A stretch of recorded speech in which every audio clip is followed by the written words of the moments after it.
Travis Wayne Goodsell. There was no decision by the judge yet, even though he put it on the docket as a reference point. And there's been no word from my landlord, tucking tail between her legs and backing down. But that may also be because criminals, when they get caught, tend to go into hiding and silence.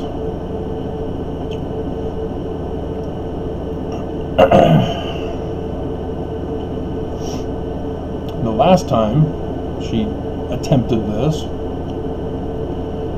she had tried to set it up,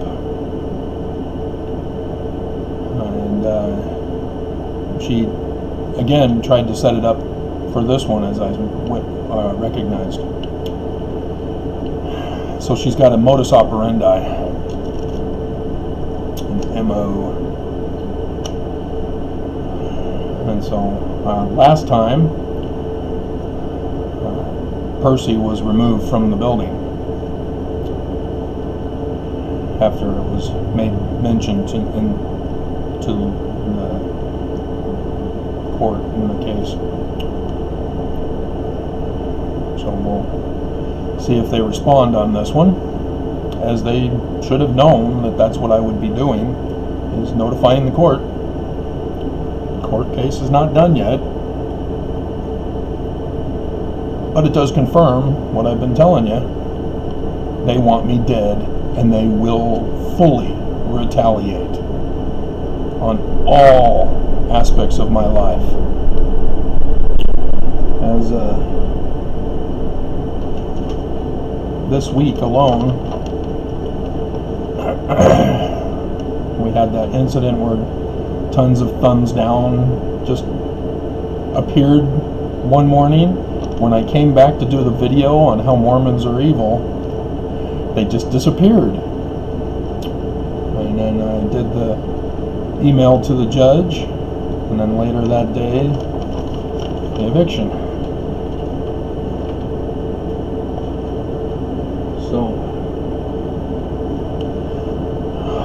many of the Mormons here in Utah who are anti-maskers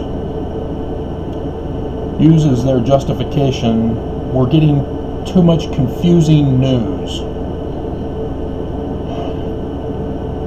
so we're just doing our own thing. And as a result, they don't want to listen to the scientists, medical doctor, experts. They'd rather go with their Holy Ghost. And so what have been the consequences of that? Well, they get sick. They get hospitalized. They die. And now, those same anti-maskers are wanting their kids to die at school.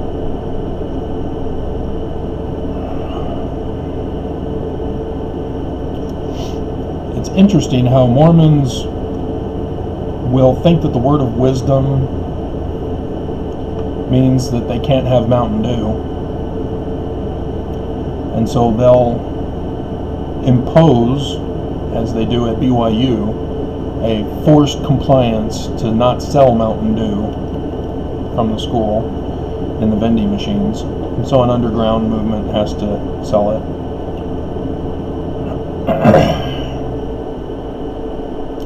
So Mormons are very strict to obey the word of wisdom in regards to their health.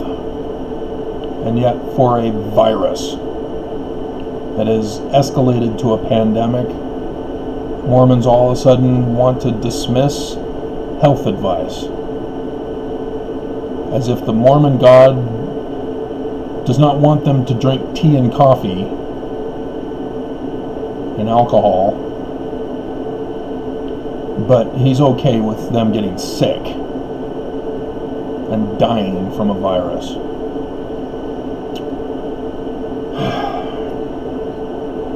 So Herbert, after Nelson's magic day of fast, which was a follow-up to his previous magic day of fast that failed also. I mean, that's the evidence right there. He's a fallen prophet. He holds a fast. He doesn't keep doing fasts. He just had the 2, and then he gave up because it's now out of control. It didn't get better. It didn't get cured. So the fast is a failure. That should tell all Mormons everywhere that Nelson is a false prophet. And yet they still believe him as they go down to their dying breath. And as you guys blame me instead of blaming Nelson.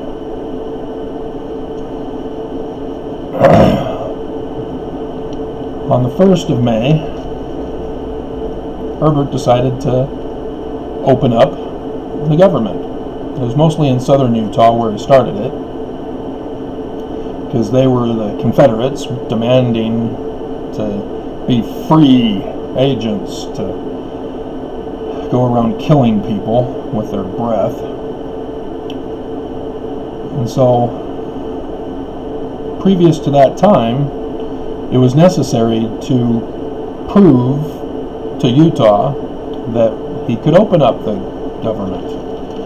And so he had set a condition that he had to keep below 200 in new cases.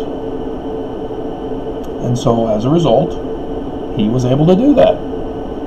He manipulated the testing to keep the new cases below 200. And then came out on the 1st, we're opening.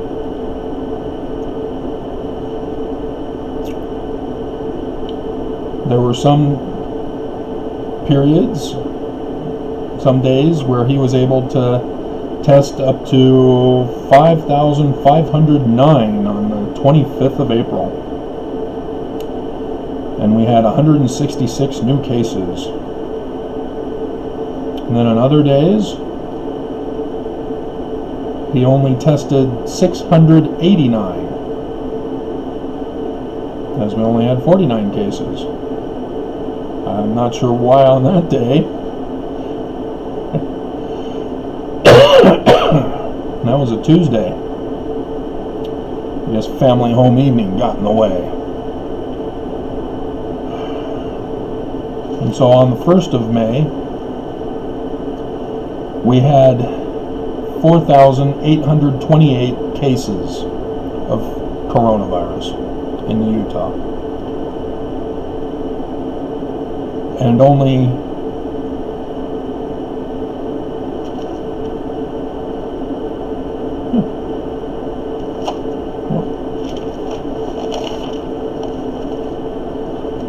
112,558 who were tested. You do know we have a little over 3 million in Utah, right? You can do the math. That's less than 10%.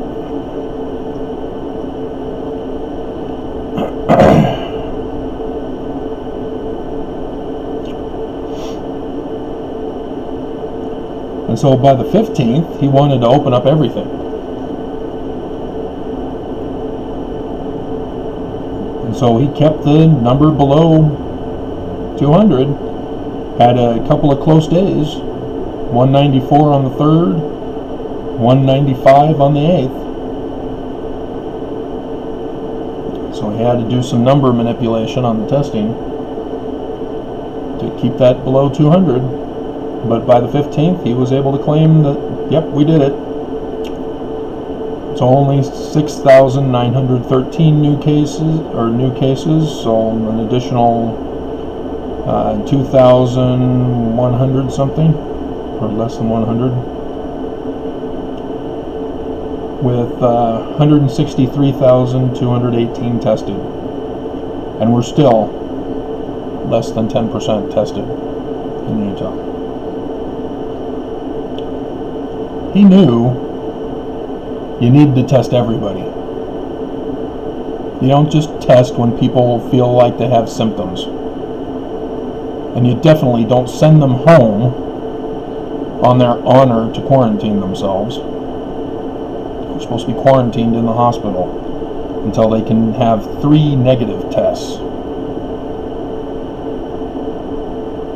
But nope, not Herbert. He let those who were asymptomatic or didn't have severe enough symptoms home. And as a result of doing that, by manipulating the testing to keep it showing below a certain number, and that those who did test positive, who didn't get hospitalized and who didn't die, he set loose into Utah to make it worse. He purposely sabotaged Utah. This is the evidence. We have the statistical daily stats from their government website that I've been keeping track of. That any of you have no excuse to say, I don't know what's going on. They've been telling you how to know what's going on. And you could have done exactly what I did to know what's going on. And yet you blame me rather than Governor Herbert. You blame me rather than Russell M. Nelson. See, on the 15th, we only had 77 dead. Since the 15th of May, Herbert's refused to go back to the shutdown. We're in red, guys. A couple of weeks ago, White House tested us in the red among 18 states. Yesterday, they tested us in the red again with 21 states. We're in the red. We're not in the orange when we shut down. That's what Herbert did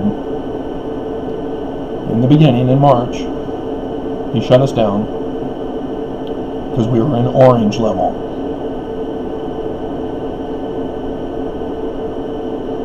That's why he manipulated the numbers, so that he can open, as we're now in red.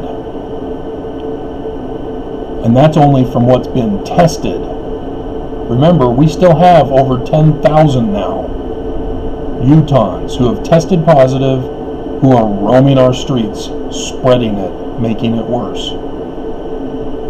The total number of testing, 518,191. A little over 10% now. 300,000 is 10%. So an extra 200,000 above that, we're finally over 10%. But we still have 85-ish% that have not yet been tested, as the 10,000 plus are roaming our streets, spreading the virus, not staying home, not quitting work.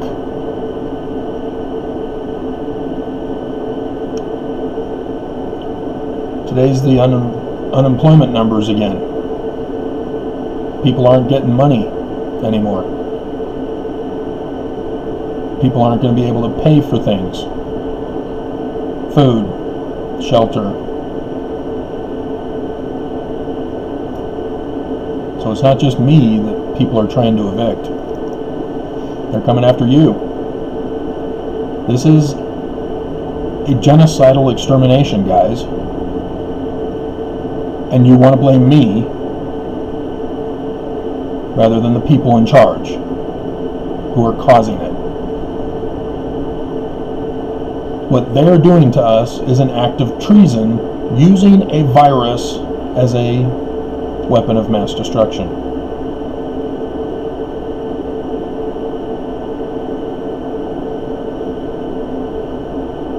Herbert refuses to shut us down again. Nelson continues to say, hey, You local leaders are required to allow us to open. We were waiting on you to tell us we can open up the church again.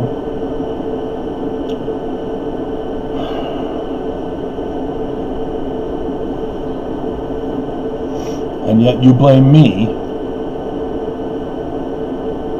rather than those responsible. I'm just the warning voice. I'm just the one who's keeping track of all the information. I have the facts. I know what's going on.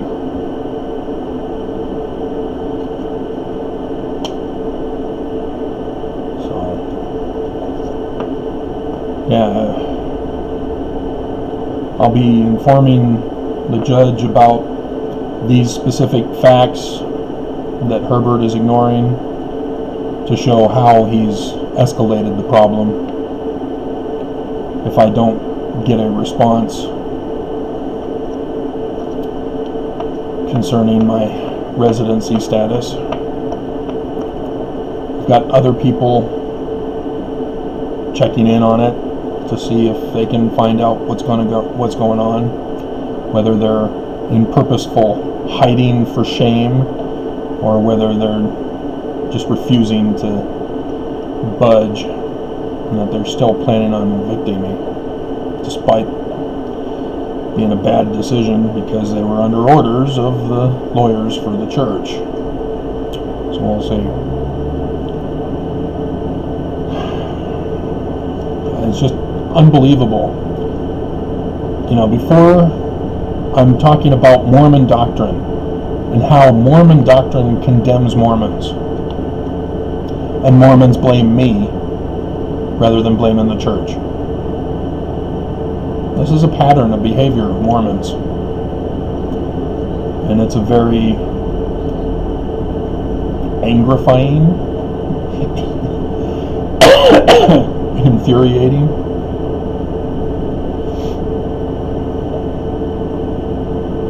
because criminals love to falsely accuse others of what they themselves are guilty of. So yeah, with the protests against police brutality, how does the government respond? They send the cops to be brutal. Police brutality. That's how you can identify criminals.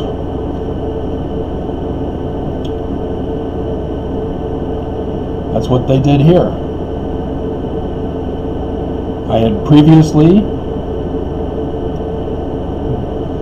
been victimized by the landlord who was using racial slurs, hate speech, calling me a liar the previous year when my air unit went down, refused to fix it all summer. And so she then sends the notification that we'll be written up if we do what the one person we all knew was responsible, and that she wasn't doing anything about it, which was sent out to us right after the church got served. And so I email her and say, how dare you? We all know who you're speaking of here, and you've refused to evict him on numerous occasions, as he's threatened the lives of others, as he has had police reports, and you still refuse to do your job and evict him. So what does she do? She retaliates, as the lawyers say, hey, get him. Okay. That's how they work. That's how criminals operate. So, and yet Mormons blame me rather than the church, rather than the ones responsible.